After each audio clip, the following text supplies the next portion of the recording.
brother like that. I still do have a brother. I want to go there. Good evening and welcome. Good evening. I'd like to call this meeting to order at Wednesday, July 6th. It's our regular council meeting, and it's now 7:03 p.m. We have a quorum. We have regrets from Councillor Lutz, who's not feeling well, Councillor Wright, who is feeling even more ill, and Councillor Seegers, who is in Alberta on a unfortunate family matter. So we are down to 4, but we'll listen carefully and we'll debate among ourselves and try not to vote against ourselves and see how the meeting goes. First is the adoption of the agenda, which has been circulated. Any additions or deletions to the agenda as circulated? I think the order paper is all as it is. Yeah. And we did have one more piece of information from a delegate, but that doesn't change the order. Motion to thank you, Councillor Shanks and Councillor Inkster. All those in favor of adoption of the agenda is circulated. That's carried. And we have 2 delegations this evening, and the first is Mr. Ray Parfitt, and he's speaking on behalf of Westbrook Development Review Process, or on the review process, and welcome. Go ahead. Okay, thank you, Worship and Council. The purpose of this delegation is to seek Council support in expediting the approval process for the Westbrook OCP and zoning bylaw amendment application. It follows out of a meeting with the CAO, Director of Development Services, on June the 24th, in which certain late items were identified that affect the timelines for approvals and possibly impact the project. It's a bit of a chronology. The application was filed in November 2015 for amendments to the OCP and zoning bylaws for the Westbrook Seniors Facility. Although the OCP, as you're aware, contains very generous policies in support of seniors housing, there's no land use designations that exist for these. Thus, we have site-specific amendments that are required for the likes of Westbrook, Rockwood, and proposed VGH Silverstone Care Facility. Anyway, the first reading of the Westbrook OCP zoning bylaw took place on March the 16th this year. Public hearing was April the 12th. Staff report went forward identifying the public hearing report on May the 4th, recommending second and third reading to the bylaws. Council tabled the bylaws, identified issues for clarification: height, setbacks, parkland exchange, affordable housing, reference to the Applin and Martin report of 2011 as it affected the Clayton and Sangara lands. On June the 2nd, the consultant met with staff to present and discuss our written response to these issues identified by Council and clarify the issues. At the June 2nd meeting, staff rejected the parkland exchange, 1,200 square meter parcels, and suggested that the developer file a new application that it be referred to a new public hearing. Our response at that juncture was that the parkland exchange was understood from the get-go and set the context for the Westbrook site plan. There'd been no objections raised by staff, APC, or community associations or council that we could identify in any of the council reports. One person spoke to this issue at the public hearing, but it really wasn't a major objection. We tried to impress on staff that this would require a new reconfiguration of the site plan. Filing a new application was unnecessary and out of question as far as we were concerned. This constituted a late hit. Council had asked for clarification of issues which we'd addressed, and not a new site plan with changes to the process placed the project in a difficult situation, including the timeline for a final approval with development permit would take it to almost a year since the application was filed. Our position was that the bylaws could move forward to Council on July the 6th for second and third reading as amended, i.e. deleting the reference to the Parkland Exchange in Clayton Park. And these are clauses in the preamble and throughout the bylaws. The Local Government Act states that following the public hearing, Council may adopt a bylaw or alter and adopt a bylaw, provided alterations do not affect the density of a project or the land use. And this is also referenced in the district's development procedure bylaw. At a subsequent meeting with staff on June the 8th, we presented an amended site plan, which is referenced in Figure 2 in your package, deleting the parkland exchange, highlighting existing parkland and trails through the publicly accessible Westbrook site, and the new eastern boundary that we'd come up with, as well as a reconfiguration of the parking lot. Staff advised that they'd back off on the requirement for a new application, but the amended site plan would be referred to agencies for further comments, and the bylaws would be subject to a first reading. Our position is that there's not a need for referrals. The changes are very minor, almost insignificant. Just 1,200 square meter parkland exchange has been deleted, the eastern boundary with an adjustment, and the parking reconfigured, as we said. The site plan area remains the same at 1.25 hectares. There's no change to that, so no change in density. As a compromise, staff agreed to a 2-week referral response time instead of the conventional 30-day response. But fundamentally, we're back to the same issue, having to go to first reading and start the process all over again. On figure 3, we outline what the timelines that this could take place, with the advertising for the public hearing on August 2nd or August 3rd. And then this sets up the quandary with the council meeting on August 3rd, and would council entertain the public hearing at that meeting and advance second and third reading, or would they call for a special council meeting or bring the bylaws forward to the September 7th meeting, thereby delaying the project even a bit more?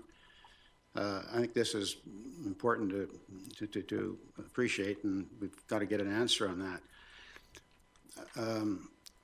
The alternative is what we're suggesting is at the July 20th council meeting, staff bring forward a report identifying how the issues council wanted to identify, council had identified how they'd been resolved, and present the amended OCP and zoning bylaw for second and third reading. This includes the amended site plan and removing the reference to Clayton Park and Parkland Exchange in the bylaw text. So they're text amendments. They're very minor, just deleting these references.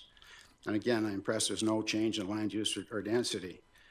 So this would set the target for the September 7th council meeting for adoption of OCP and zoning bylaw and approval of the development permit. We'd get going with the development permit drawings post haste. Again, the definition of timelines is fairly vital to the project here. Seniors rental accommodation in British Columbia is a very vital component to housing stock. CMHC highlighted in a 2015 report that vacancy issues are decreasing throughout the Lower Mainland, which also includes Sunshine Coast, and they're in their catchment area. Green Court has a 3-year wait list right now for assisted living units and a 2-year wait list for market housing. Christensen Village has a wait list of 7 applicants, and it has been as high as 20 in the past. In our situation, we feel that Westbrook presents an opportunity for a much-needed assisted living facility on the Sunshine Coast and in the district of Seashell. The developer has a proven track record with facilities in Abbotsford, Pitt Meadows, and Maple Ridge. If the developer was to abandon this project, the community would lose a much-needed facility, as well as associated direct and indirect economic benefits, DCCs, taxes, employment. The fallback position would be probably filing an application for 10 or 12 single-family lots on that particular site. At this juncture, we've applied for a further zoning to allow about 41 lots. And I think the social benefits of the assisted living facility exceed that of 10 or 12 single-family residents. The OCP spells out criteria for evaluating OCP amendments, including the use must be in the long-term interest of the community must be consulted, there must be a demonstrated need for that use, and the use must be suited to the site and have services readily available. And we suggest that the Westbrook OCP amendment satisfies these criteria. I guess in conclusion, we respectfully request Council's support to accept our clarification of the issues Council put forward on May the 4th, accept the minor changes to the site plan and schedules to the bylaws, and bring the amended bylaws forward at the July 20th Council meeting for second and third reading.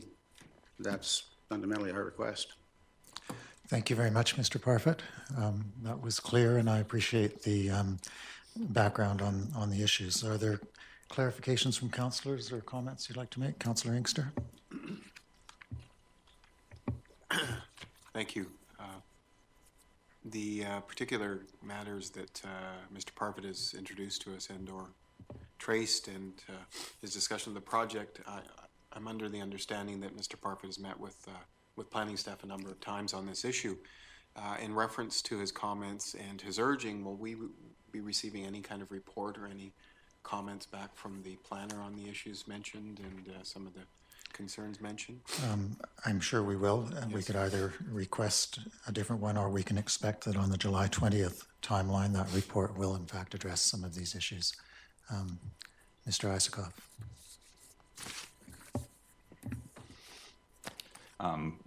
Your Worship, I guess first of all, I find it quite a bit unfortunate that the applicant thinks that this is an appropriate venue to be discussing policy and procedural matters. Staff will be ready to bring the report to council when we receive all the information from the applicants. At this point, the basics such as a site plan, survey plan, and I can go on, have not been received. So at this point, it would not be appropriate for us to be taking any report, including referrals to the community, when the application is not complete. Thanks. We don't want to get into a debate with delegates. We just simply want to hear what they have to say. So, councillors, anything else you'd like clarification? Do you understand the request and what was there? In that case, I'll thank you very much. You know as well as any that we don't make decisions on the basis of delegations that come before us, and we will wait for a staff report on that. And you also know that we've finally got a senior management team in place, and that process is going to be very important to us. So thank you. So just for my edification here, there will be a staff report coming forward on the 20th of July, but not necessarily in response to what we're proposing here or suggest or requesting of council. The next staff report that comes, and I won't put the timing on it, will include references and report to your delegation tonight. They'll wrap that into the report so we can consider it at that time.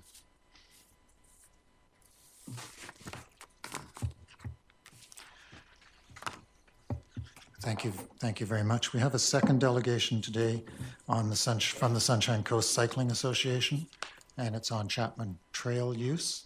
And I think this is a follow-up from an earlier presentation on Chapman Trail and bridges. So thank you very much for, I'll give you a moment. Yeah.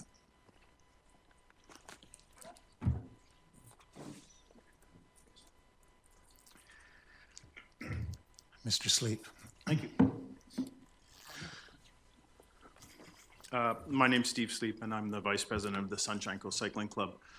And I'm here representing the 80 members of the Sunshine Coast Cycling Club.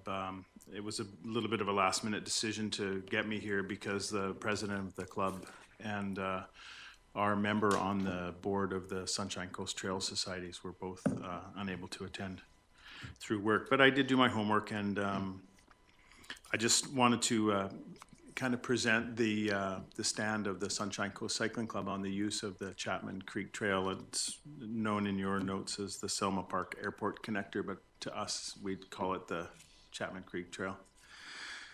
Some of you may have a preconceived idea that Sunshine Coast Cycling is here to voice a no to motorized use on the Chapman Creek Trail. However, that's not the case.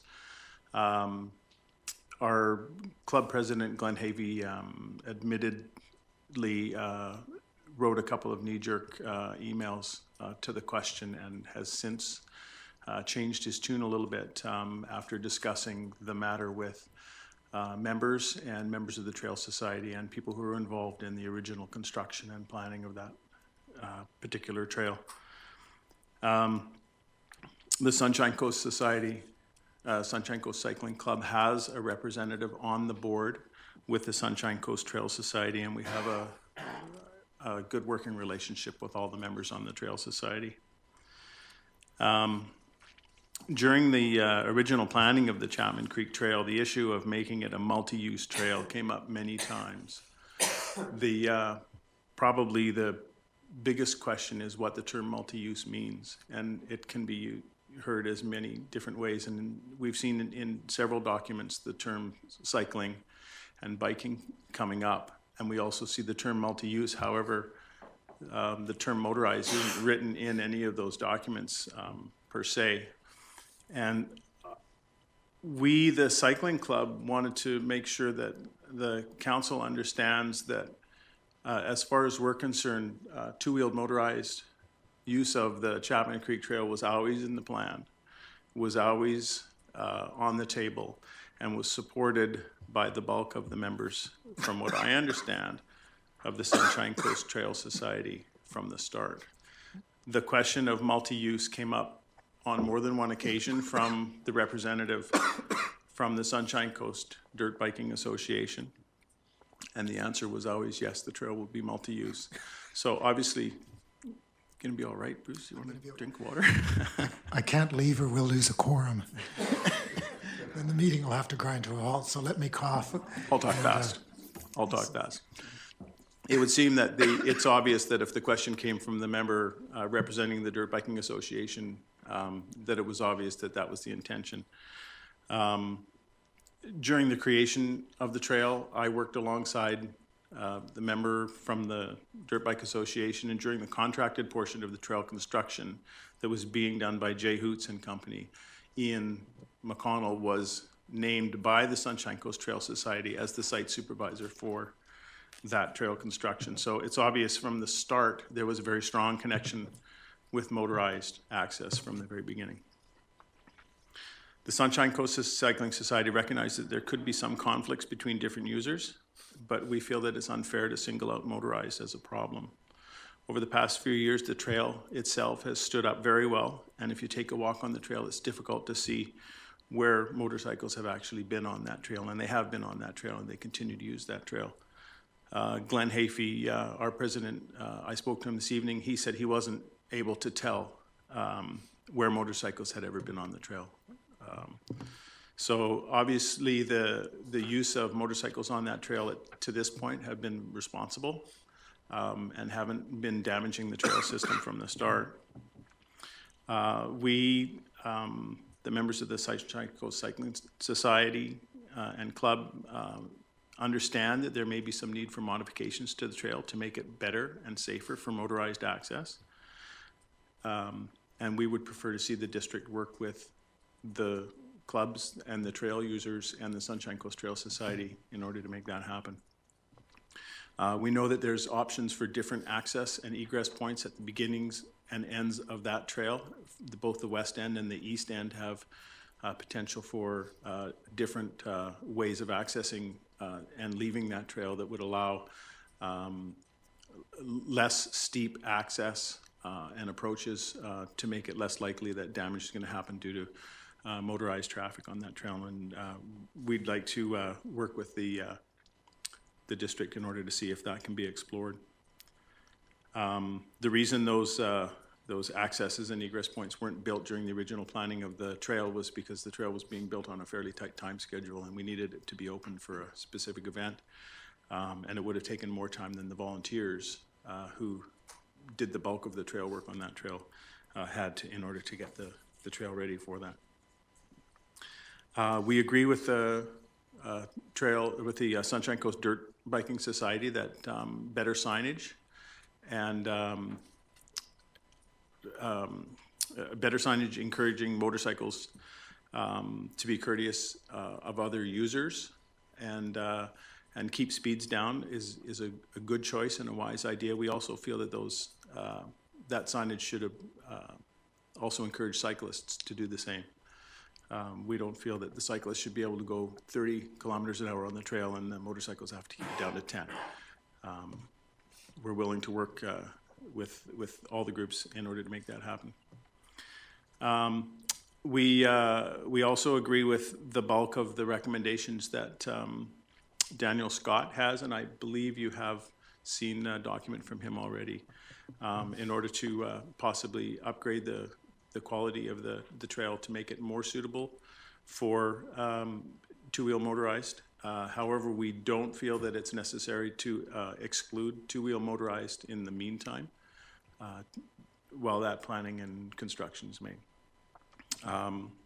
Some of the plans are resurfacing the trail in order to handle the impacts of motorized recreation, incorporating corrals which limit top speeds for motorized users, and it would also eliminate top speeds for cyclists as well, and we're okay with that. Developing better signage at access points around educating users on the impacts of using the trail during wet weather, and that's really important because a lot of the base of that trail is clay, and it's very slippery and it can get torn up really easily and develop signage at specific segments and corners to help notify users of potential conflicts, and to develop an agreement with the motorized user group to help manage manage the maintenance of the trail in order to offset their impacts. And I think the motorcycle users and the cyclists are already doing that. And if it's necessary to put that in writing, well, then so be it. But I think the recreational users, both motorized and non-motorized, of those trails have a pretty good track record of maintaining their own trails. And when the trails are damaged and the trails are torn up, we get out there and fix them. We'd like to see the council adopt a plan of inclusion for all the users groups rather than exclusion of one. We don't want to see this as the first trail to eliminate one user, leading to other trails excluding users. This is a sign that was in an email that I got from one of the members of the Sunshine Coast Dirt Bikers Association. It's a great sign. Probably could take equestrian off there. The horse riders don't like that trail. They don't like the bridge, as far as we know. But there was also a sign like this that they recommended, and my feeling is that, and the feeling of the club is that a sign like this is a lot cluttered, and it's better to bring the key points up in a sign like motorcycles must be licensed for off-road use, and keep your speed down to 20 kilometers an hour. That's it. We don't need to, because nobody's going to stop and read this sign. So just in conclusion, we, the Sunshine Coast Cycling Club, would again like to encourage the District of Sechelt to do what we can and work with the users groups to include motorized access on that trail with whatever limitations are necessary to make it safe, and whatever changes to the trail we need to do. The cycling club, I'm sure the motorcycle club, Sunshine Coast United Mountain Bikers will all continue to work together to maintain and correct the deficiencies in that trail to make it work. Thank you very much for that presentation, and through you to take back to the Cycling Association, what a commendable approach to come in with sober second thoughts and a civil view of multi-use, and to actually use the word inclusion as opposed to letting things drift off into differences. So I really appreciate that that approach, which of course communities would work. Wouldn't hardly need councils if communities could start with those kind of basic levels of respect and inclusion. So I didn't realize Glenn was your president either, so I learned two things on this, but thank you very much. I'll ask if councillors had any comments or clarifications from the presentation, and it will be going again into our mix and through our committees to finally solve that issue. Okay. Thank you very much. It was a good presentation. Okay. You should be on camera. This weekend. Yes, July 9th. Get out there and cheer on the cyclists. Okay. Thank you very much. Thank you. Moving on, we have one proclamation which I'm really pleased to be able to make, and it's an unusual one.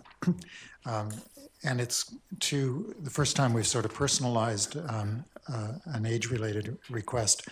When people get to certain ages, they can have local officials and provincial premiers and federal officials send letters, etc. But we actually have somebody in the Sunshine Coast who is going to be 107 years old on July 9th. So the proclamation is for Emily Shaw Day. Whereas Emily Shaw, a resident of Shorncliffe Lodge in Sechelt, will be celebrating her 107th birthday on July 9th, 2016. And whereas the district has been advised that Mrs. Shaw is the oldest living resident of Sechelt, and whereas on behalf of the community, we are pleased to extend congratulations and best wishes to Mrs. Shaw as she marks this milestone birthday during Sechelt's 30th anniversary year. Now, therefore, I, Bruce Milne, do hereby proclaim July 9th, 2016 as Emily Shaw Day in the district of Sechelt. That's 1909. So congratulations, Emily. And we can all raise a toast on July 9th, or earlier, in case we don't make it. Moving on, item 5. 5.1 is the minutes of the regular council meeting of June 15th. And they're before us. First, a motion to receive. Thank you, Councillor Shanks. All those in favor of receipt. Any errors or omissions that council saw in those? Motion to adopt is received. Thank you, Councillor Shanks, seconded by Councillor Inkster. All those in favor? That's carried. And moving on to items of the special council meeting of June 27th, 2016. Motion to receive and adopt, Councillor Shanks, Councillor Inkster. All those in favor? Thank you. And any business arising from those minutes, of either of those minutes? Seeing none. Item 7.1, which is a summary of the recommendations from the Planning and Community meeting, and motion to receive and endorse from Councillor Inkster and Councillor Shanks, who was the chair of the meeting. Any of those need to be pulled or reordered or looked at separately?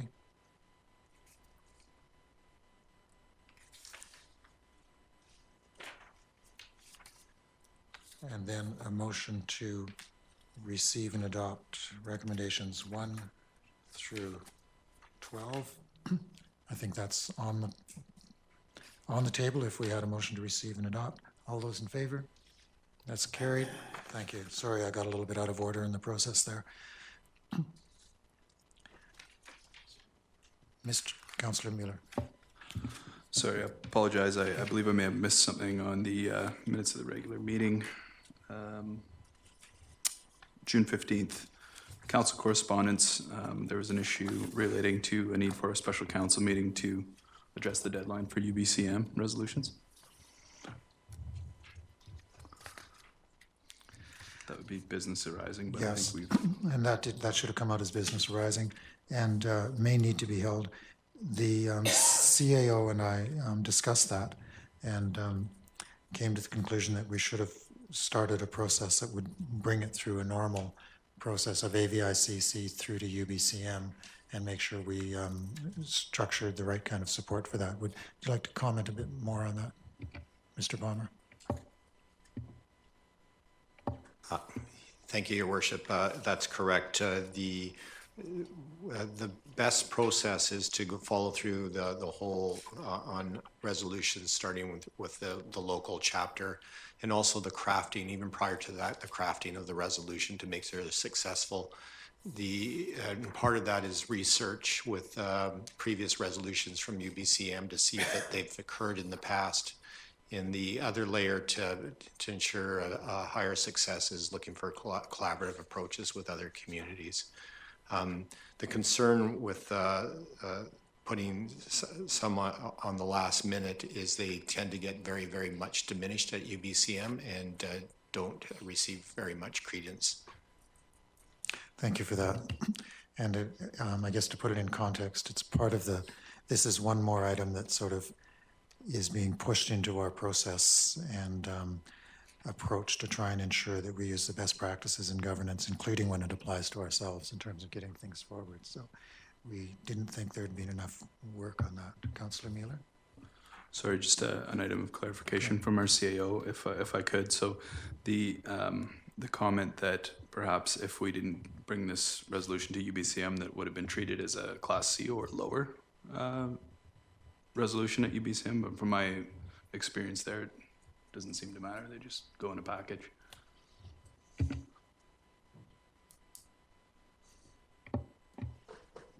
To receive support for resolutions, my observation, and I think we'll see the pattern is if you get from the association gives us stronger support, and then we'll tend to have a recommendation from the resolution committee for a recommendation of endorsement at UBCM. The ones that are coming outside the timeline, a couple of things. One, they don't have the same kind of attention because they tend to be last minute and tend to be not crafted as carefully, and also haven't been vetted through the chapter associations for scrutiny at that level. The alternative bringing them through quickly, sort of last minute, can be done, and sometimes may have success depending on the nature of the politics around that.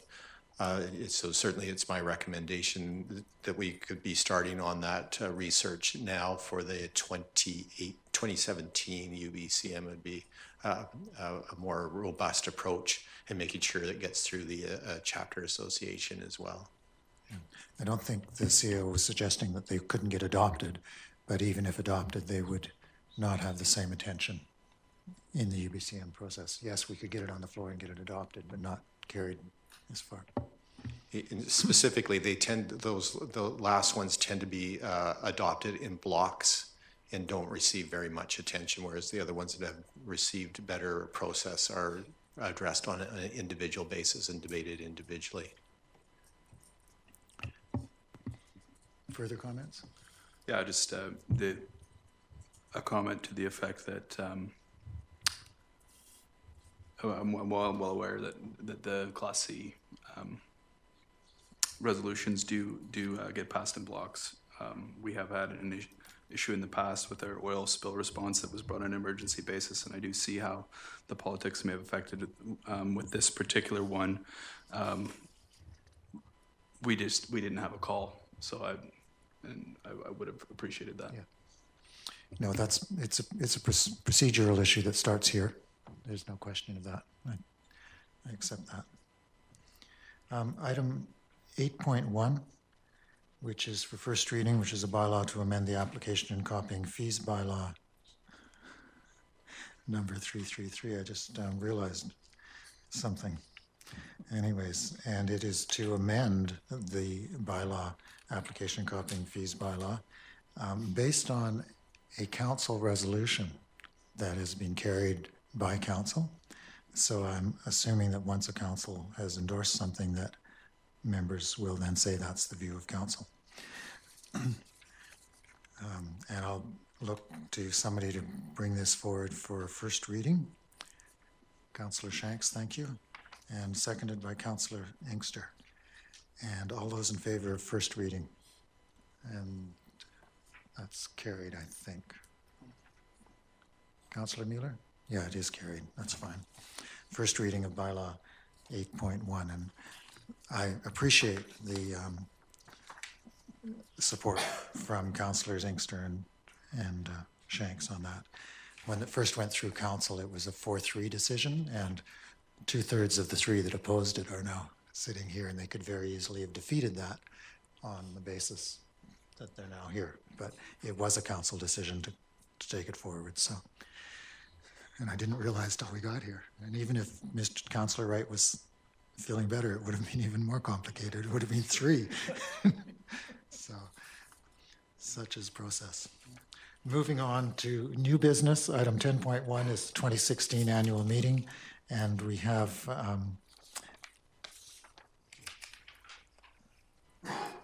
first a motion to receive the report. Councillor Shanks and Councillor Inkster, all those in favor, and I'll ask the communications manager if she has a moment to speak to this between her video profiling of the meeting and live streaming. Thank you, Your Worship. Through you to Council, this is a request for a resolution to set a date for the 2016 annual meeting. The recommendation is that it be held Saturday, July 16th at 2 p.m. This would be in conjunction with summer music performances that will go on at 12 noon and 1 o'clock in advance of the 2 o'clock annual meeting. And it also notes that the district has a ceremony planned for the dedication of public art at 3:30 p.m. And following that, there would be a reception for both the public art reception or public art dedication and the annual meeting. Alternatively, another date could be identified, but it would have to be after July 15th. Thank you.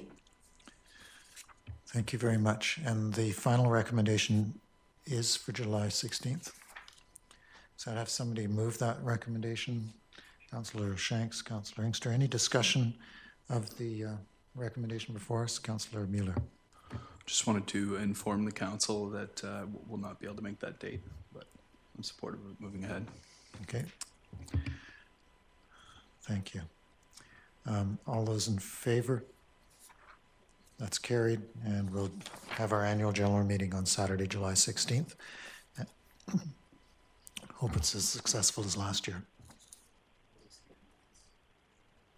Yes, yeah. Yeah, now that it's approved, there will be invites to make sure people are there. We will need a quorum because it is a meeting of council. So now we're moving to item 10.2 and to the Go meeting structure, because we will have Jeremy Close from, is it Kelowna or Kamloops, joining us to speak to the report. But first we have the cover report from the Director of Engineering and Operations, Ms. Hoagland. So first a motion to receive that report. Councillor Inkster, Councillor Shanks, and Ms. Hoagland, would you like to speak to the cover, and then we'll probably move towards Mr. Close. Thank you, Your Worship. A bit of background. At the April 6, 2016 regular council meeting, Urban Systems presented to council a preliminary cost estimate and capacity analysis for the Water Resource Centre. And on April 21st, 2016, a revised capacity analysis and cost estimate was received from Urban Systems.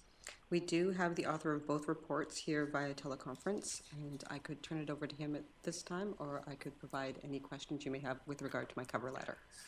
Okay, I think we would probably, council's had a chance to read the reports in both, and I think it would be an opportunity to talk to Jeremy first and on the two reports, and then when that's concluded, there'll probably be some questions. I know I have some questions on the cover report as well. So if we could go back to Mr. Close.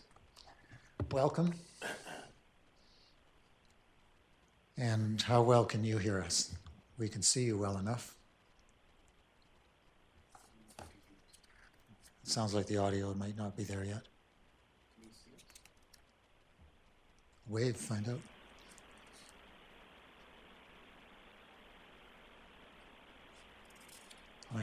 Might have to pick up the phone. Looking at his screen.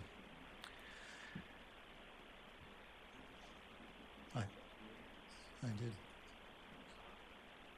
Can you hear us? I don't think you can hear us.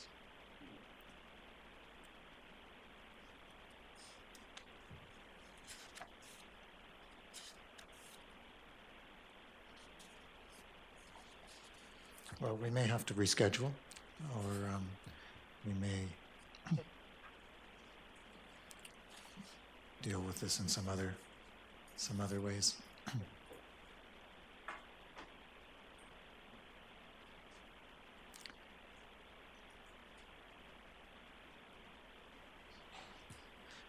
We'll just reserve that item for a moment, and Sanath is going to call him and see what they could hear, and we'll move. We may come back to that, and we'll come at the moment to 10.3, which is a statement of financial information reports. Motion to receive the reports.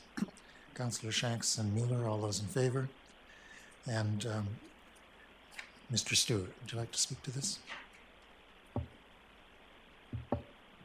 Thank you, Your Worship. So as part of the annual reporting requirements under the Financial Information Act, we're required to prepare several schedules for Council's approval. We then make them public, one being the schedule of remuneration and one for unpaid expenses, another one for the contractors' payments throughout the year, and also some statements in regards to severance agreements and guaranteed indemnity agreements.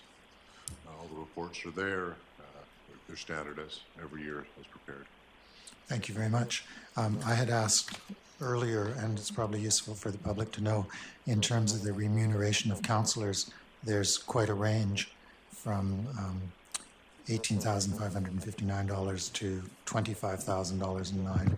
And the differences in that, the base rate, the rate the councillors are provided with as a council is $18,559. However, some councillors are able to take advantage of the medical and group benefits that the District of Sechelt offers, and those that do take advantage of that, and that means the district pays those benefit costs and portions the same as they would for unionized staff. And then to make that fair, then in previous years and the current practice is that directors who don't use the group benefits are compensated that amount. So the difference in values ranges in part between those who are receiving group benefits and those who are not. So in the example there being that Councillor Mueller has a base rate, he also has the group benefits applying to his family. So that's one amount. Councillor Inkster, for example, has the base rate, but also does not avail himself of the group benefits. So that's paid as a cash in lieu, and that's why that comes a bit higher. The only other difference is that Councillor Lutz, as Deputy Mayor, has a additional stipend of $1,400 some odd dollars. And I think that pretty much explains those differences. Any questions from council? Any comments from council on the expenses?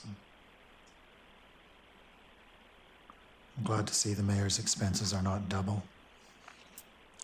Councillors, except for Councillor Shanks, who's always the low expenditure. And we'll be glad to answer public questions about that at the end of the meeting if there are any. So we've had a motion to receive. We did actually vote to receive it. Just checking. I think we did. Okay. And how are we doing with the, all those in favor of receipt of the Sophie? Thanks. That's carried, just so that's public document. I'm going to be quicker tonight. Are we still trying to connect with, okay. So let's move on to councillor reports, if I can. I'll start on my right, your left, Councillor Inkster. It's been a busy couple of weeks with some really important district community events. Just wanted to mention something that happened a little earlier tonight, the Lister public hearing, which had minimal attendance, but obviously there's some acceptance in the community of what was proposed there.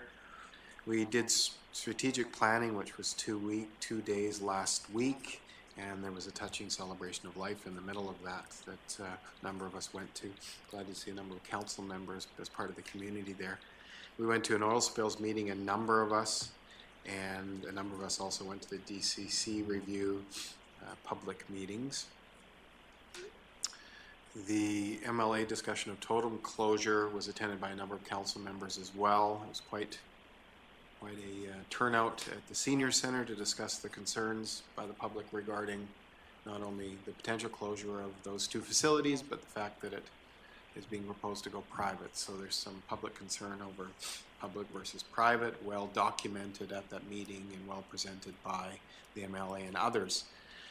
Went to the 30th anniversary concert and fireworks that was at Friendship Park. What a good location for that with the dock, and the fact that the use was well made of all the lands around there, and the music that was not only before the fireworks but accompanied the fireworks, as we're used to from the Symphony of Fire with the classics. As I'm not sure, I think the mayor would call these classicals or something, but that was accompaniment, so that was a really good event, and I'm sure there's more to follow to celebrate our 30th anniversary. Announcing participant. Jeremy Close. If Jeremy can bear with us for a few minutes, we're just going to finish some councillor reports, and then we'll go back to the item 10.2. The parade at Canada Day, which was another great event, mixed weather conditions, but once again a large turnout from the community on an event that includes both Cowrie and Hackett Park now, with the events in both areas, and the cake cutting that we now do, I think 3 cakes, which is fine. Community actually asked me, some of them, why we only had 1 cake, and I told them we actually have 3 ones that are that same size. So those people that asked were very happy to hear that. They just wondered where the other 2 were. Told them on Cowrie Street, and that's where they were going. Announcing participant. And so Jeremy Close. Jeremy's participating with eagerness today. Yes. So, Jeremy, try and hold on to him. We're just going to finish up some councillor reports, and then we'll come back to you, Jeremy. Can you hear us now? I just muted him because Okay, good. Muted him, yeah. As long as he gets the message. Thanks, Connie, for doing that. Okay, that's great. 2 interruptions. Okay. The cake was well received by the public, and just so council knows, I'm sure they get this and have received this, but there was lots of thanks for those kinds of things that we do in conjunction with the SDBA. And I also wanted to mention as I close here that I received a number of compliments and thank yous from people that were very happy that I think 2 of us were able to, at least, maybe others, hand candy, as I always have done traditionally, directly to people, and flags. I received a number of very sincere thanks from people that they not only did their family and their children receive flags when asked, because I should have grabbed more actually off of Connie because I ran out halfway through, but the candy made it to the end, and I received another number of people that came up to me to thank me for the fact that their kids who didn't get candy when it was thrown because of their size or otherwise received it directly in their hand from somebody on council. So they really appreciate that, and that's I think that's one of the main reasons why I run for council, and I always say that is to be in the Canada Day Parade and do those really, really important community events. Thank you. I'm biting my lip. Councillor Shanks. Councillor reports. Oh, sorry. I'm sorry. Just a few items, Your Worship. Once again, having 2 sessions with respect to our strategic planning. Attendance by, I'm estimating 150, 200 people at a celebration of life for one of our parks people, Andrew Young, who passed away at a very young age. A very moving service was held out at Porpoise Bay Park. I'd like to congratulate all the organizers, and specifically Connie Jordison and Catherine Truman of the SDBA for the organization of the July 1st Canada Day celebrations. As Councillor Inkster has alluded to, nothing but good comments about every aspect of that particular day, including the various venues and booths that were set up, the entertainment which was provided, both at Hackett Park and here, I believe, as well as in the evening at Rotary/Friendship Park at the bottom of Wharf Avenue, and the tremendous light display. So a good job, well done by all the organizers and other members of staff that participated in that. So it was very good. Thank you very much. Councillor Mueller? I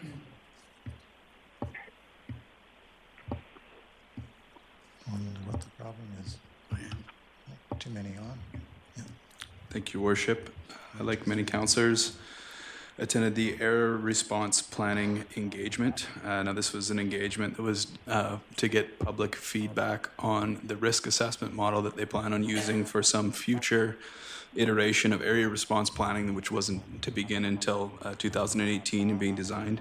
I was there along with very many local government officials that made time to go to that. I walked out a little bit underwhelmed with something that should have been administrative was turned into that type of a situation.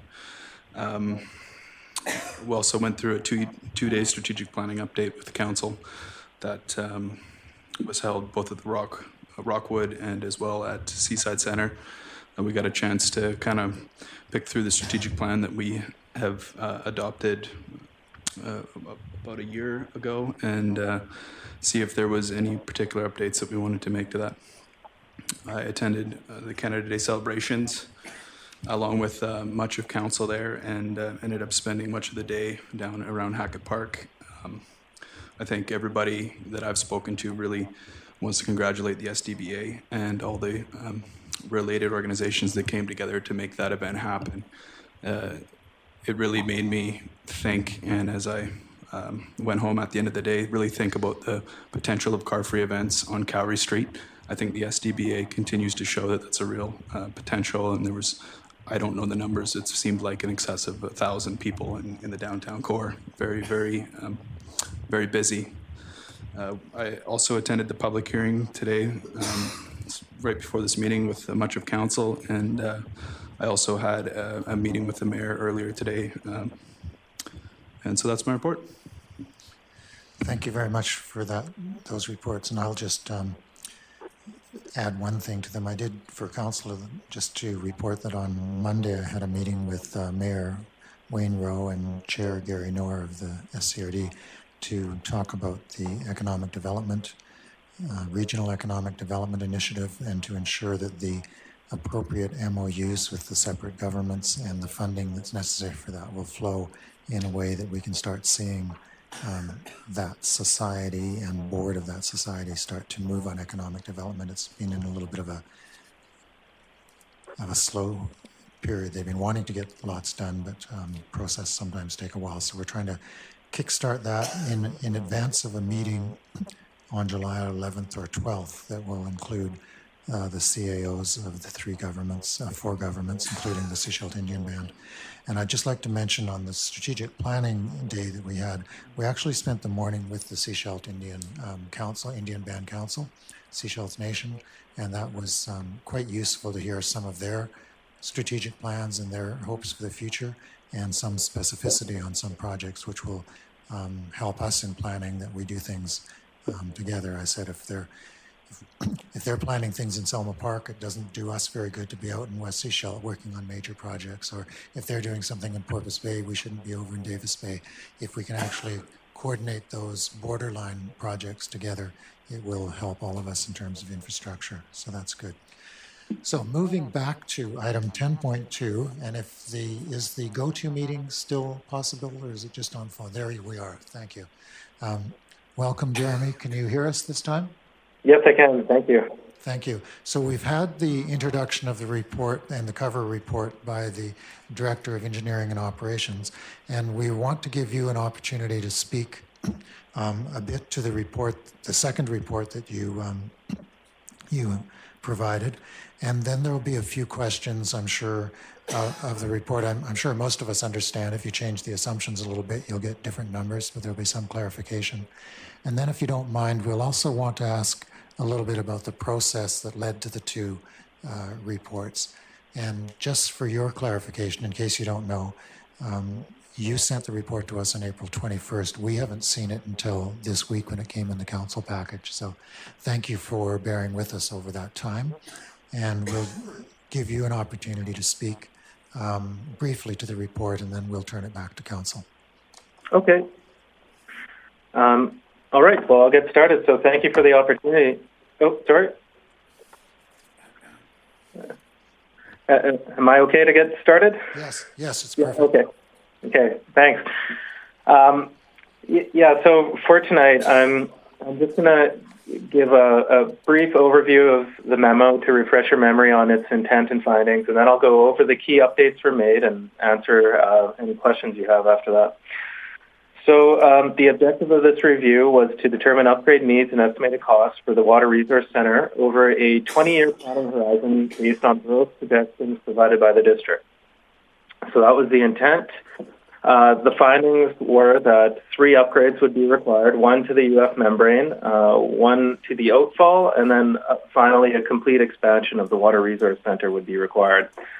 The timing for these upgrades is dependent on growth rates. So what has changed since the preliminary report was presented on April 6th? There were 3 key updates made, including the current average daily flow to the plant was reduced. The triggers for upgrades based on historical growth rates were reviewed, and the cost estimate for the Water Resource Center was updated. So just getting into each one of these changes now. On the average daily flow, the preliminary report considered the average daily flow from the month of December 2015, when higher inflows were experienced at the Water Resource Center. As such, this was a conservative average daily flow to use. Upon reviewing the flow data from all of 2015, it was determined that the average daily flow could be reduced down to 2,100 cubic meters per day. So this means that the plant has additional capacity to accommodate growth. Looking at the triggers for upgrades now, there were concerns raised about the timing for required upgrades at the last presentations. This was largely due to the aggressive growth projections that Urban Systems was provided with. So in order to try and provide some clarity on when upgrades may be required, historical growth rates were reviewed, which are much lower. In addition, the triggers were revised based on the lower average daily flow. So here we can see the impact on the triggers if the historical growth rates are used, just by comparing the years at the bottom of this table. As you can see, the upgrades would be required much further into the future if growth occurred at historical rates. For comparison to the preliminary report, just please note the following under the triggers. So the UF upgrade in the preliminary report was triggered after 316 single-family units were added. That's been revised to 534 now. The Oatfall upgrade in the preliminary report was triggered when 2,647 single-family units were added. That has now been revised to 2,865. And the Water Resource Center expansion in the preliminary report was triggered after 2,258 single-family units were added. That has now been revised to 2,477. So on to the cost estimates. Cost estimates were prepared previously for the three upgrades. The estimates for the UF membrane and the Oatfall upgrade have not been updated. The estimate for the water resource expansion has been reduced significantly from $19.4 million to $13.2 million. The key reasons for this reduction include that Urban Systems worked with Maple Reinders to refine the cost. For those of you who are unaware, Maple Reinders was the contractor who built the Water Resource Center and was able to complete a detailed review of the costs. And the other key factor is that the contingency was reduced and a Class A estimate was provided in the final report. So here's the table showing the costs. And with that, I'll turn it over to any questions that you have. Thank you very much, Jeremy, and that's a useful overview. I have first a couple of questions about the process, and I looked at the video of your April 6th presentation a couple of times so I can get a sense of what it was, and as you indicate, you did say a couple of times in that session that the April 6th report was preliminary. On the other hand, there's nothing that marks that report as preliminary. And so when we first received it, we didn't know necessarily whether it was a final report or not. And then in this April 21st report, it indicates you wanted to provide a final one because of concerns you'd heard from council. Could you talk to me a little bit more about those concerns or the movement from the April 6th report to the April 21st report and why those modifications were put in place? Absolutely. So the primary concern was that we were aware that our estimate was conservative, and we wanted to refine that cost with a final report. So, I mean, as you've noted, I did state that in the presentation. So that was the key reason. And then the other, like looking at the flow data a little more closely and just providing some additional information on the triggers for upgrades, we were updating the report, so we had the opportunity to do that, so we did. And if you look back at the March 31st, if you look in the heading, it does state preliminary. But I've got it in front of me. Yeah, so just on the first page on the subject, Water Resource Center expansion capacity analysis preliminary cost estimate.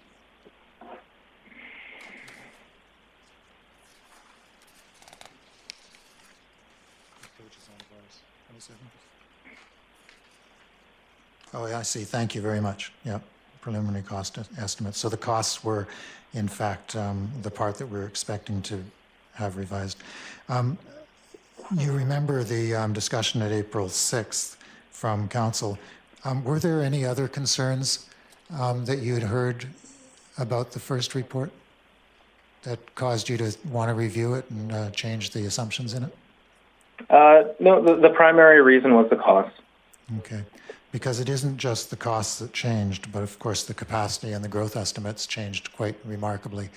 So I have one more sort of related question, and that is, there was a lot of internal work here as well after the first report, because I think you can remember some of the comments from myself, Councillor Seegers and Councillor Mueller on that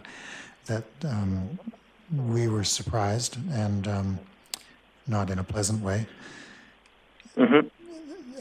Part of the internal work was that one of the councillors provided 6 fairly detailed questions for our own engineering to respond to, and Sanath Banera did do that work, which he brought to the April 20th council meeting, which he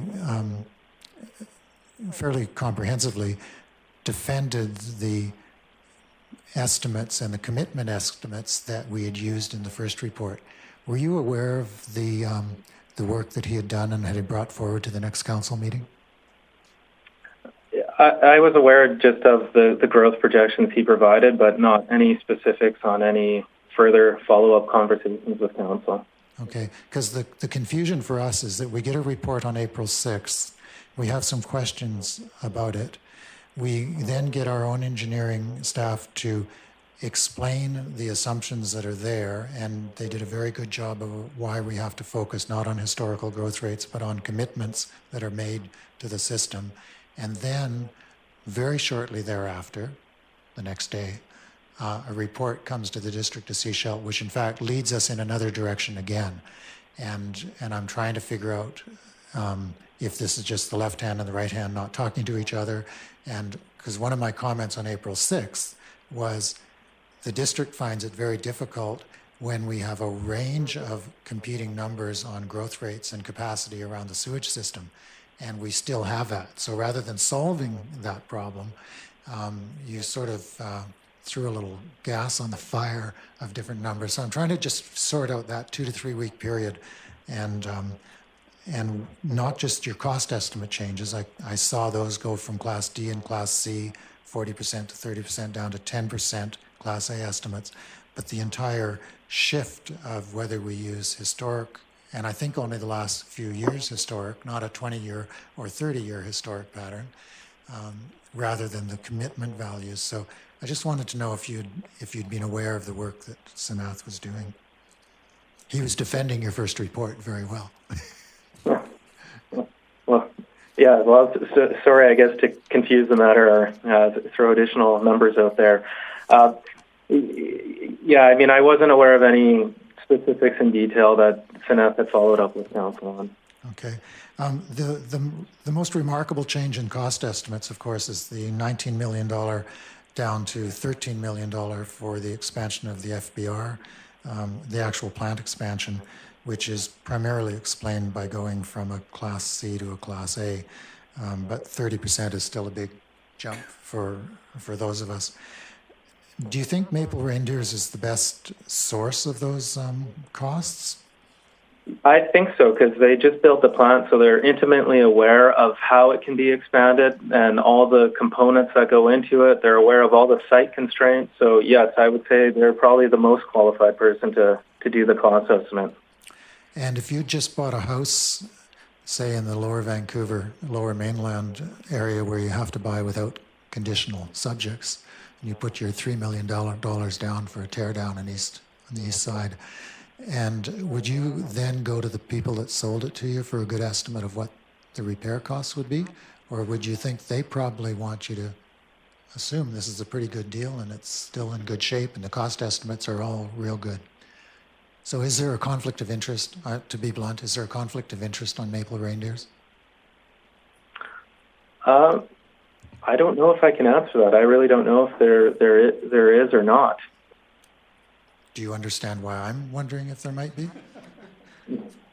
Or does it just not make sense? Okay, that's enough. Yeah, I can understand why you may have concerns, but I mean, I really... Because I think it's both true that they will have the most intimate knowledge of the costs.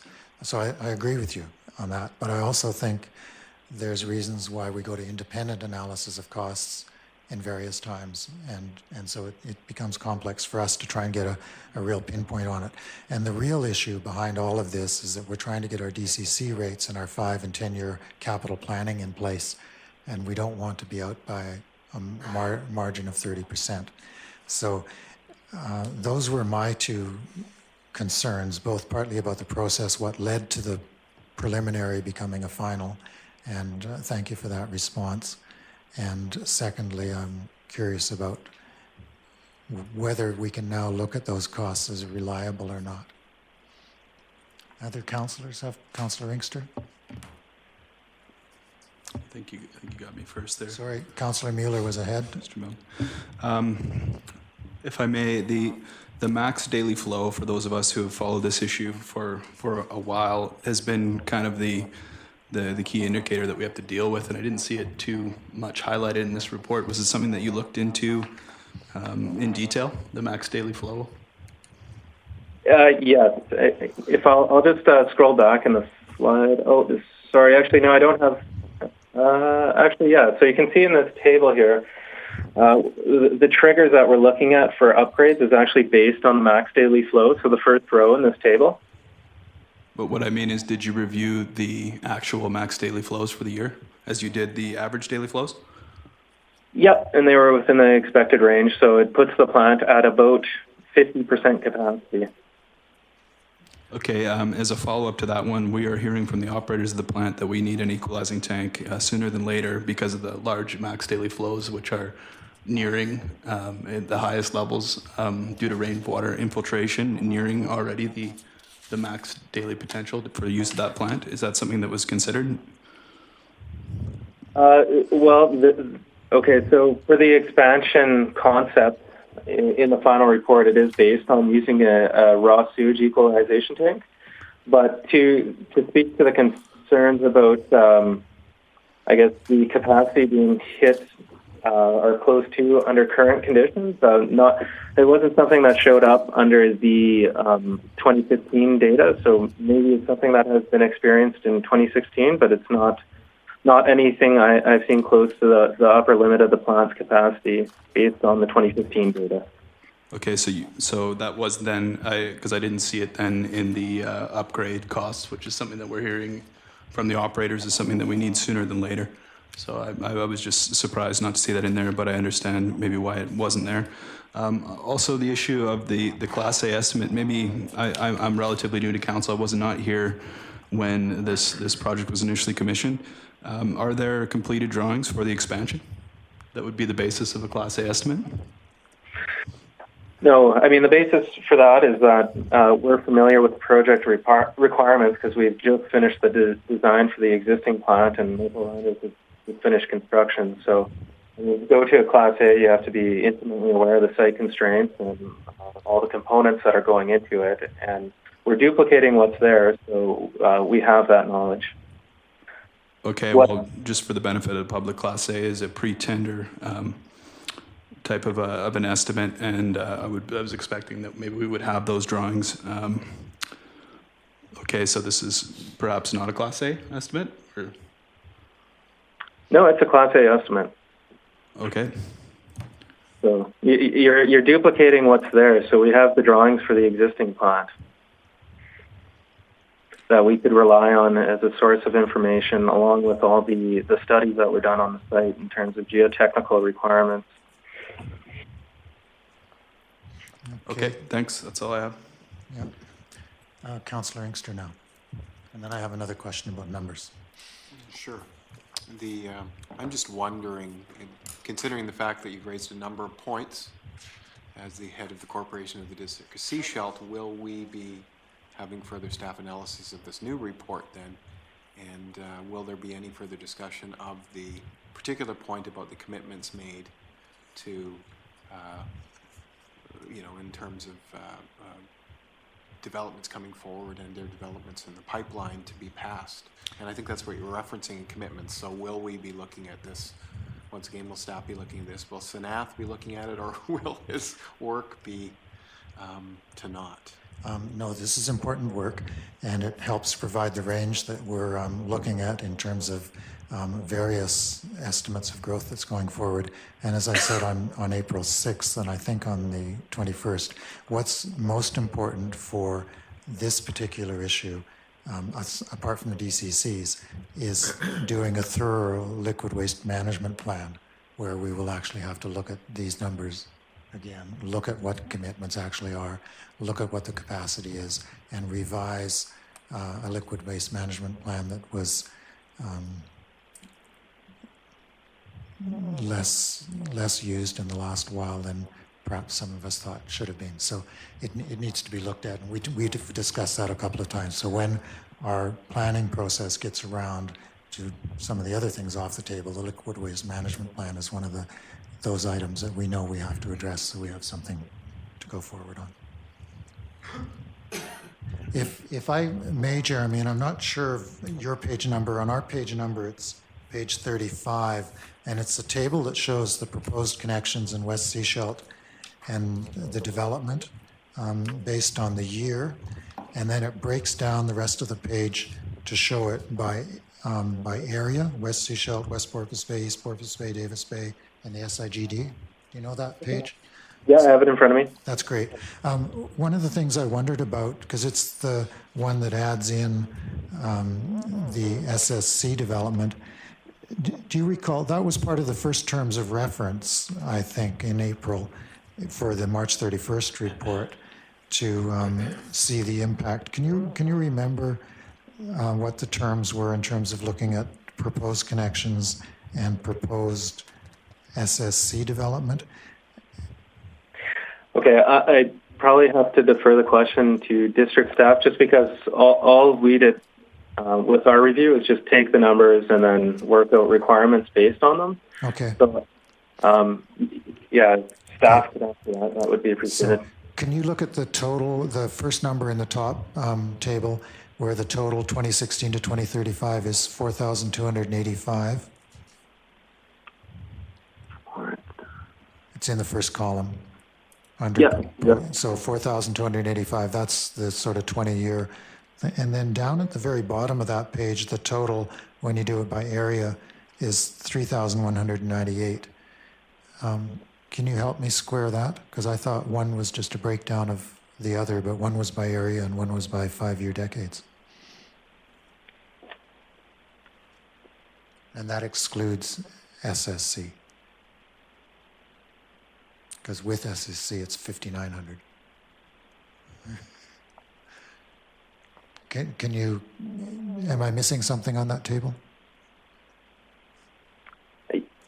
Yeah, I mean, I can't answer that because I wasn't involved in the preparation of the table. So. Okay. Sorry, I thought it was part of your report.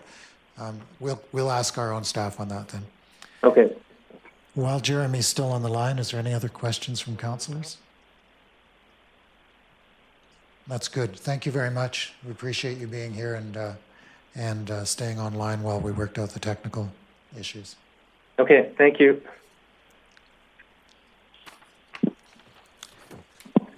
If I can ask a couple of questions of staff about the same process. On your cover report, and this is to Director of Engineering and Operations on the first page of it, page 25 of ours. Item 4.1, sorry. Item 4.1, when they presented their initial report, a number of questions and concerns were raised and prompted several key changes to the original report. Could you elaborate on that a little bit? Because on the surface, it sounds like there was a report, concerns were raised, they changed the report. We bring more concerns today, they change it again. You know, it doesn't, could you just elaborate on that for me? Certainly, Your Worship. With regard to the word concerns, that is a writing style. It may not have been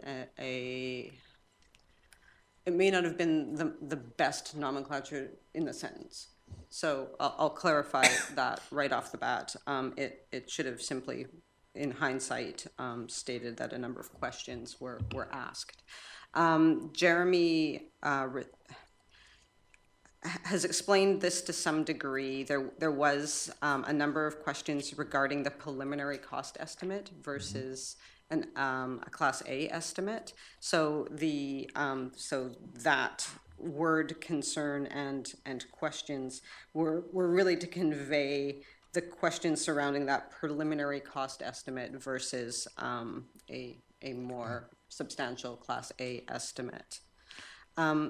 If I may, you did ask Jeremy a question with regard to his initial report, and he deflected it back to staff. For clarification, the original report was really part of due diligence with regard to an aggressive phasing that we had brought to our attention with regard to a development application.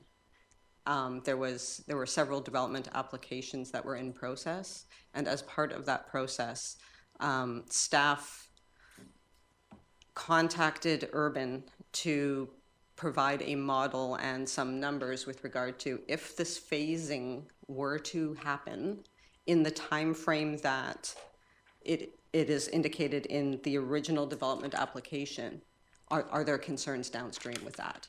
So it was part of a due diligence associated with an original development application. Okay, I was going to get to that a little bit later, but seeing as you raised it, one of the interesting parts of that due diligence is that it asks the consultant to consider the impact of connections with a development which council had twice said by unanimous decision was not in the urban containment boundary and would not be connected. And yet, for some reason, the terms of reference for urban was to include the potential impact of something that council had said twice was not going to happen. You raised it. Any idea what happened or who might have requested that? Unfortunately, I was not here during that period. Yeah, thank you. As you referenced this one on the number of questions were raised, and that prompts changes in reports. And you and Jeremy both referenced the cost estimates, which we all understand. The report also significantly changed the growth assumptions, which are not cost estimates, which are the real key planning element in what we're doing. Now, I understand this report in both versions became part of the DCC review when we were considering that. Mr. Stewart, do you remember when this was brought into the DCC review and how, whether you requested it or who sent it to you or how that part worked? Yes, Your Worship. Well, essentially, we used the latest report provided by Urban from the planning department. This was the latest information they had, so that's the growth numbers we used in the DCC review as well. So you requested it from planning, they sent it over, and you said, oh yeah, we'll use this. That is correct. So, and when you choose between one report and another report, was there, what kind of decision-making went on there in terms of why you would choose one set of growth assumptions and not another? I understand sometimes when you choose reports, but these are 2 weeks apart and they come with very different assumptions. Certainly, I actually didn't consider that first report, actually, I hate to say, was produced prior to my arrival at the district as well, so I hadn't actually seen it. So I simply actually went to the planning department. I know they used the latest report provided. We actually did use those numbers to come up with the number of building or dwelling units that we produced with that, and it was consistent with the 10, 15-year history of the district, so the numbers seemed to be in line with the historical trend as well as construction. Probably with the 10-year history, which is the history which you have on digital, electronic. I'm just curious about that. Probably went back to 2007. Yeah, actually, I had a report from the planning or building department from 2003. 2003. Interesting. They didn't have that 18 months ago.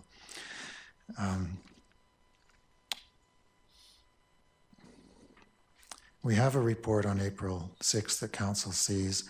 We have an engineering report that defends the assumptions that are made in that on April 20th in front of council.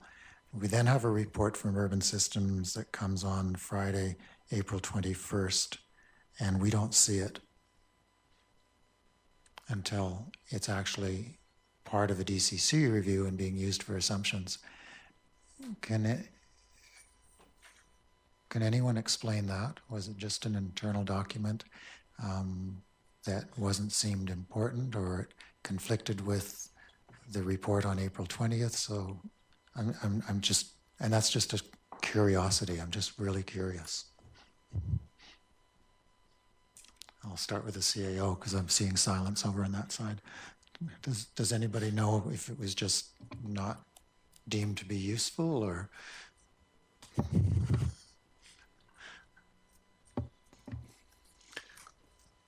Your Worship, we have here three senior management, our entire senior management team. All of us have arrived here within the last less than 6 months. And the senior management team has been here, the three across, for 2 months, I think, or less. Through the organizational review, there's been a lot of turmoil in staff, and I think the community is aware of that. There is fractured systems and a lot of work to do to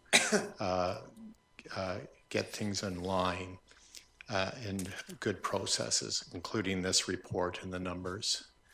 I think the confusion around the report is largely due to a lack of corporate history, some broken processes, and significant turnover of the staff with rebuilding the team. And so it's really difficult for staff to really reply to a lot of these items because we simply do not know. And moving ahead of what's the intent behind this report. The best I can understand that the report itself was in the midst of SSC properties and staff attempting to get some numbers to understand the legitimacy or not of SSC having access to the Water Resource Center. Whether that was an appropriate exercise or not, I can't answer that right now. I think it's more important for us to make sure our processes are correct going ahead. These reports, both the first and the second, have provided some information. I think with the confusion of the reports and what the intent and how it was directed, that we wouldn't want to put a lot of weight on these, including when we go into a liquid waste management plan, making sure we have good numbers on scenarios that are based on council policy. And I think there's a huge void right now in that manner. And so I know we're not giving clear answers, and the reason behind that is we simply do not know. Thanks.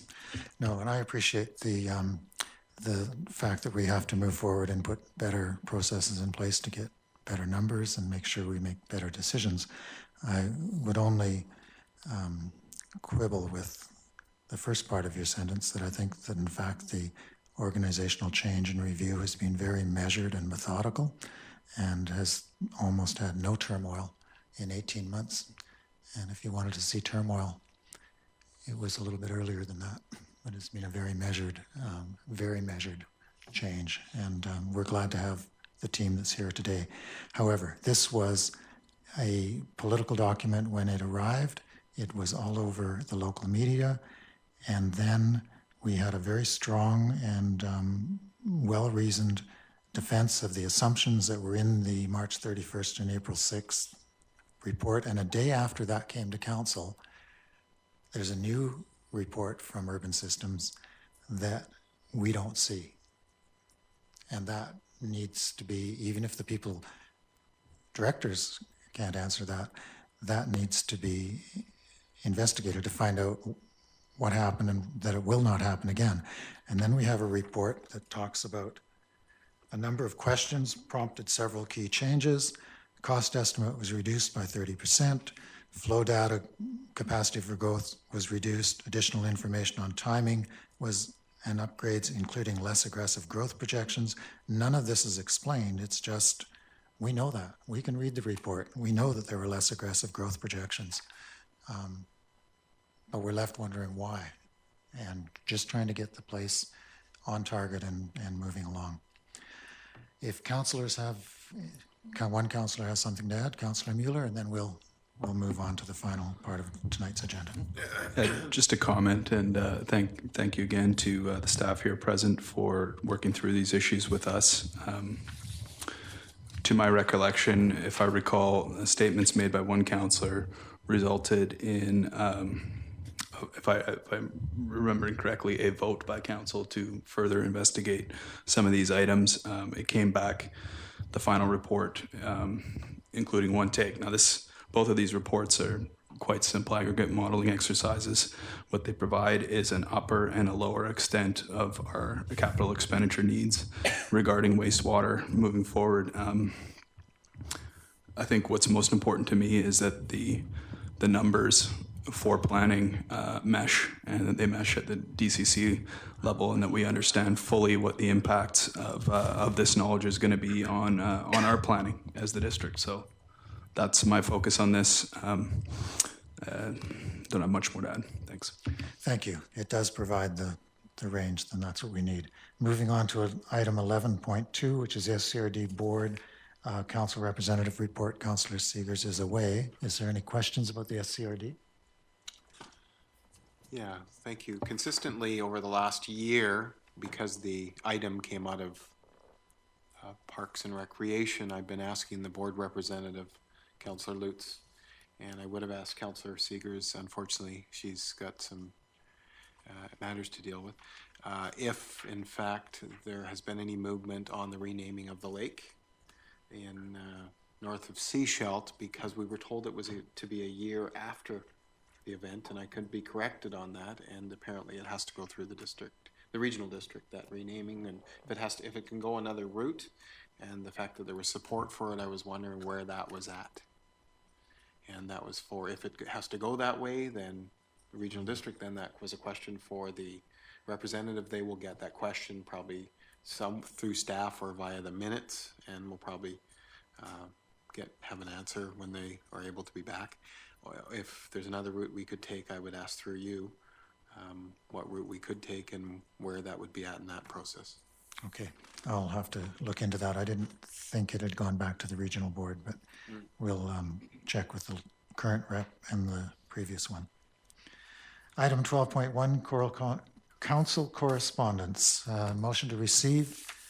Thank you, Councillor Mueller and Councillor Shanks. All those in favor? That's carried. And any items there that people would like to pull out or that need action? I noticed item 11 is requesting a letter of support. We generally do provide those letters, and I think that was a fairly straightforward one.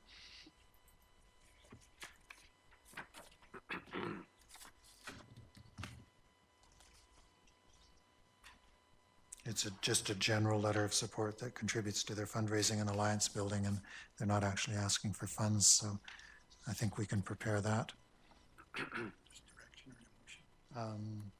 I don't think we'll need a direction for that. We'll just prepare that. And Councillor Mueller. I just wanted to comment on the Water Sustainability Act sent to us by Mary Polak, the Minister of Environment. I read that with interest, as it so almost certainly applies here.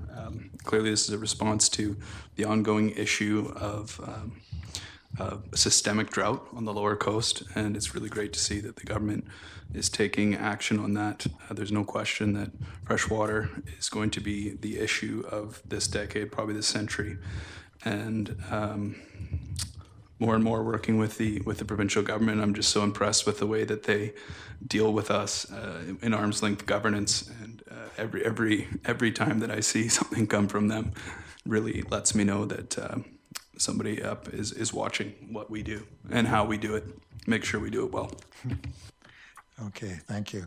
And there is an important report on early childcare needs assessment as well, page 12 to 20.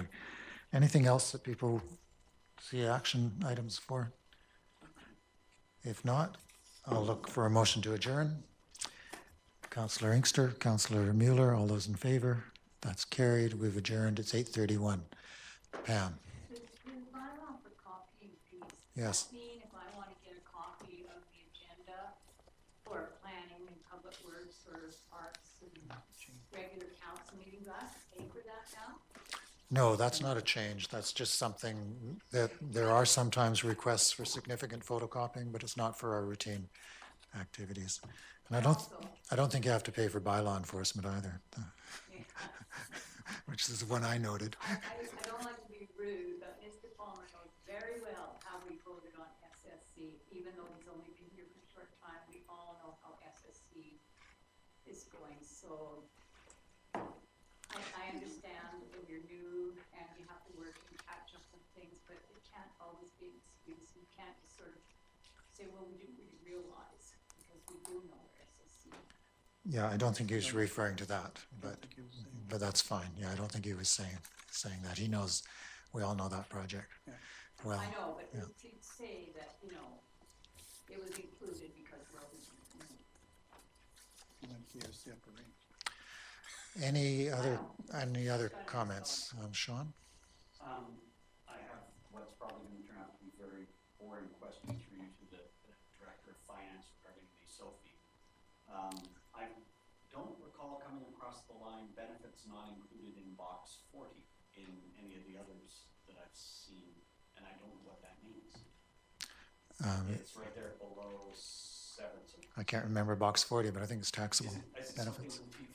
Yeah, it's from the T4. Oh, I see. Yes, actually, that's it's a reconciliation we do internally. It actually, I hadn't expected it to be in the SOFI when I asked it to be produced, because the mayor commented to me it wasn't actually in prior years. So it's actually our internal reconciliation. But items not included in box 40 are taxable benefits that aren't.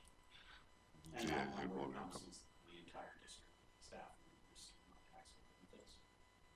Yeah, actually, maybe actually some of the councillor expenses. Not non-taxable, but taxable benefits. Yes, Yeah. Thank you. And Rick? I realize this may not be answerable at this time, but is it possible to estimate now, given the second urban systems report, by what time this $13.2 or $13 odd million expansion of the WRC will have to take place by? It's actually more complicated. The membranes will probably still need the additional membranes 2017 as suggested, because that was a decision in 2014. They sort of knew how that would come, but that's only $250,000 we don't have. The more significant expansion of the plant for existing capacity will determine a little bit on the fiscal approach that council takes, and thus far we've been talking about being very conservative, whether we've put that in place or not. And so the difference there would be the difference between the report based on the numbers provided by the district that talked about developments that are already in place, and therefore there are commitments even if there's no buildings. And this goes back to a question Councillor Mueller asked on April 6th. He said, well, did we take into account the 85 or 86 buildings that just permits come in and contractors put them up? They've already been zoned, they've already been, they're all ready to go, but nobody's built on them for 5 years or 10 years or 15 years. The first report from staff gave us numbers that said, you've committed to meet those needs and you can't predict when they're going to be built, so you better put it aside now and count on it. The next set said, well, historically, a lot of those lots stay empty, and maybe in Sandy Hook they'll stay empty for a little bit longer. So why don't you wait until you actually measure the flows, and then just when you see you need it, jump ahead and do it. Council hasn't wrestled with where we're going to draw the line on that. Obviously, the safest, most conservative approach would be once something's committed, you take it off the available list. So you run out of capacity even if you're not actually using your capacity. In practice, Governments don't like to take anything off the list, and they don't like to pay for things in advance. So you'll probably find that we try and balance that a little bit too.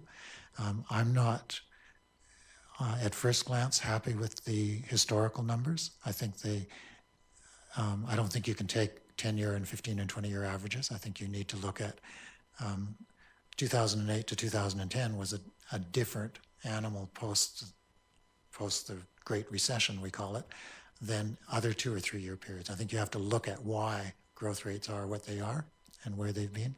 So I think we have to look more closely at that. I told the CAO I want our growth rates not to be something developed by engineers, but to be something that a demographer with a sense of economics actually understands. Because growth rate is not about pipes and flow capacities. Growth rates is about social, demographic, and economic factors. So that's what we want to use. So we'll be pretty rigorous when we look at the growth rates. The real question is whether we take things off the table if they've been committed. And I don't think we've wrestled with that yet. We haven't wrestled with the implications. We saw the implications in the first report. I don't think we can wrestle it to the ground in 5 years, so we'll probably be stalling it. Thanks. Just trying to tell you how we think, and or how I think we're going to think before we get there. Anything else? Great. Thank you very much for being here. It was a long evening for some of us and a long day, and I hope to have a full council back in 2 weeks.